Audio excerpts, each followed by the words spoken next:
कर्म बड़ा या भाग्य? यह प्रश्न प्राचीन काल से एक उलझन बना हुआ है। संसार में कर्म को मानने वाले लोग कहते हैं कि भाग्य कुछ भी नहीं होता है। भाग्यवादी लोग कहते हैं भाग्य में जो कुछ भी लिखा है वह निश्चित है। मनुष्य कर्म और भाग्य अगले दोनों बिंदु को अलग अलग दृष्टिकोण से देखते हैं। कर्म और भाग्य इस प्रतिद्वंद्वी का सत्य और सटीक उत्तर श्रीमद् भागवत गीता में स्पष्ट किया गया है, जिसे आज हम आपको परिचित कराएंगे। नमस्कार दोस्तों, PKR हिंदी कहानियां चैनल पर आप सभी का स्वागत है। अगर आप भी भगवान श्री कृष्ण को मानते हैं तो कमेंट में श्री कृष्ण जरूर लिखे। तो चलिए शुरू करते हैं आज की प्रस्तुति। एक बार की बात है कि देवर्षि नारद वैकुंठ धाम गए।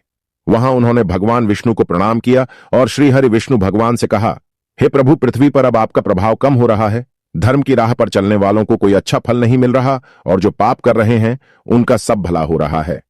उनके मजे ही मजे हैं।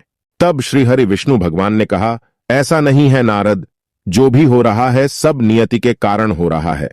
नारद बोले, प्रभु, मैं तो यह सब पृथ्वी लोक देखकर आ रहा हूं।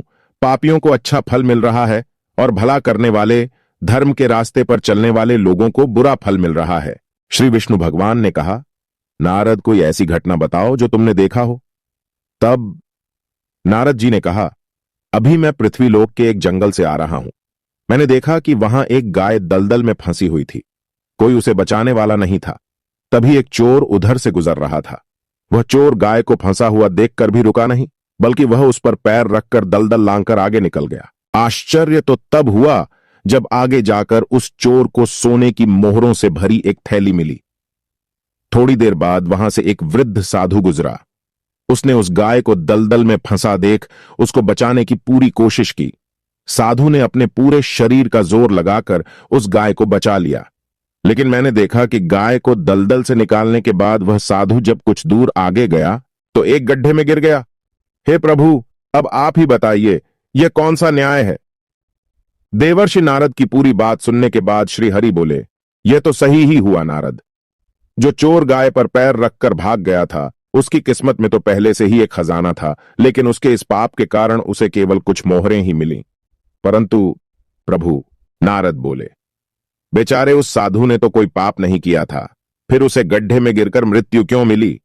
तब श्री विष्णु भगवान ने नारद को समझाया, नारद, उस साधु को गड्ढे में इसलिए गिरना पड़ा क्योंकि उसके भाग्य में उस समय बहुत ही कष्टदायक मृत्यु लिखी थी, लेकिन गाय को बचाने के कारण उसके पुण्य बढ़ गए और उसकी मृत्यु एक छोटी सी चोट में बदल गई, जिससे उसे मृत्यु के समय बहुत ही कम दर्द का आभास हुआ और वह स्वर्ग के भागी बना।